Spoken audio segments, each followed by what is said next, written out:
லூப்பர், one of the best time travel movie ever made in cinema. மிச்ச time traveller movies மாதிரி இல்லாமல் இதில் கொஞ்சம் டிஃப்ரெண்ட்டாக ஒரு பிளாட் இருக்கும். ஸோ லைக் நீங்கள் கதைப்படி சிம்பிளாக பார்த்தா ஹீரோ தான் வில்லன், வில்லன் தான் ஹீரோ. ஸோ லூப்பர் எப்படிப்பட்ட படம், லூப்பரோட பிளாட் என்னென்னு சிம்பிளாக அந்த வீடியோவில் சொல்கிறேன். இந்த வீடியோ ஃபுல்லாக பாருங்கள். ஸோ லூப்பரோட கதை என்னென்னா, ஸ்டோரியில் ஒரு கேங் இருப்பாங்க, லூப்பர்னு ஒரு கேங் இருப்பாங்க.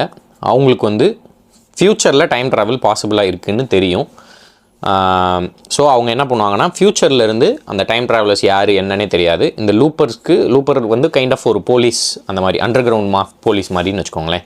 ஸோ அவங்க என்ன பண்ணுவாங்கன்னா, ஃப்யூச்சர்லேருந்து சில ஃபியூஜிட்டிவ்ஸ், கிரிமினல்ஸ், கெட்டவங்க, அது யாராக வேணா இருக்கலாம், அவங்க யார் என்னன்னு கேட்காம அவங்க ஒரு இடத்துல வந்து வருவாங்க. லைக் ஃப்ளாஷை டெலிபோர்ட் ஆகி வருவாங்க ஃப்யூச்சர்லேருந்து. அவங்க யார் என்னன்னு கேட்காம கொல்லணும். அது இவங்க உயிரே போனாலும் அவங்க யார் என்னன்னு கேட்காம, அவங்க கூட எதுவுமே பேசாமல் அவங்கள கொல்லணும். இதுதான் இந்த லூப்பர்ஸோட வேலை. ஏன் என்னன்னு எதுவுமே கேட்கக்கூடாது. இன்கேஸ் ஆஃப் அந்த டெலிபோர்ட் ஆகி ஃப்யூச்சர்லேருந்து வரவங்க தப்பிச்சாங்கன்னா இவங்களோட கதை முடிஞ்சுது. இவங்களோட ஆர்கனைசேஷன் கொண்டுருவாங்க. ஸோ இதுதான் கதை. அதில் நம்ம ஹீரோவும் ஒரு லூப்பராக இருப்பார். ஸோ ரெகுலராக இப்போ வர்றவங்களை கொண்டு போயிட்டே இருப்பாங்க. அதுக்கு இவங்களுக்கு காசுலாம் கிடைக்கும், சில்வர்லாம் கிடைக்கும். ஸோ ஹீரோ அதில் ஒரு நல்ல பொசிஷனில் இருப்பார். நல்ல ஒரு இதுவரை எந்த ஃபெயிலியரும் இல்லாத ஒரு ஆளாக இருப்பார்.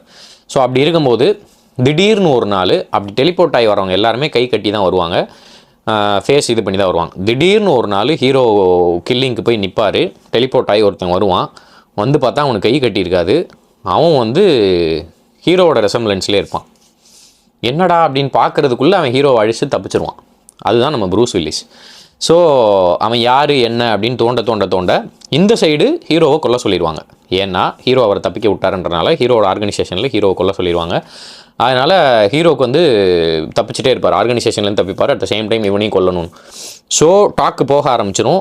யார் என்னன்னு பார்க்க ஆரம்பித்தா ப்ரூஸ் வில்லிஸே நேராக ஹீரோட்ட வந்துடுவான். நான் யார் என்னன்னு சொல்லுவான். அங்கே தான் பெரிய ட்விஸ்ட் இருக்கும்.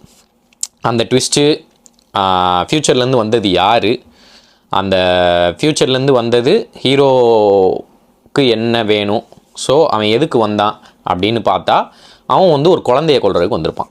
அந்த குழந்தைய கொல்றதுக்கு வந்திருக்கான்னா, ஏன் அந்த குழந்தைய கொல்றதுக்கு வந்திருக்கான் அப்படின்னா, அந்த குழந்தை தான் ஃப்யூச்சரில் உலகத்தையே அழிக்கிறதுக்கு த்ரெட்டாக இருக்கிற ஒரு விஷயமா இருக்கும். ஒரு பெரிய வில்லன், சூப்பர் வில்லனாக அந்த குழந்தை மாறி இருக்கும். ஸோ அந்த குழந்தை அப்படி என்ன பண்ணிச்சு ஃப்யூச்சரில் அது நமக்கு தெரியாது. ஸோ அந்த குழந்தைய ஃப்யூச்சர்லேருந்து வந்தவன் கொன்னானா, அவனை ஹீரோ தடுத்தானா, அவனுக்கும் ஹீரோக்கும் என்ன கனெக்ஷன், இது எல்லாம் தான் லூப்பரோட கதை. லூப்பரோட எண்டிங் வந்து பயங்கரமாக இருக்கும், ரொம்ப நல்லாயிருக்கும். அது நிறைய பேர் நிறைய தியரியில் சொல்லுவாங்க. நீங்கள் அதை பார்த்துட்டு உங்களுக்கு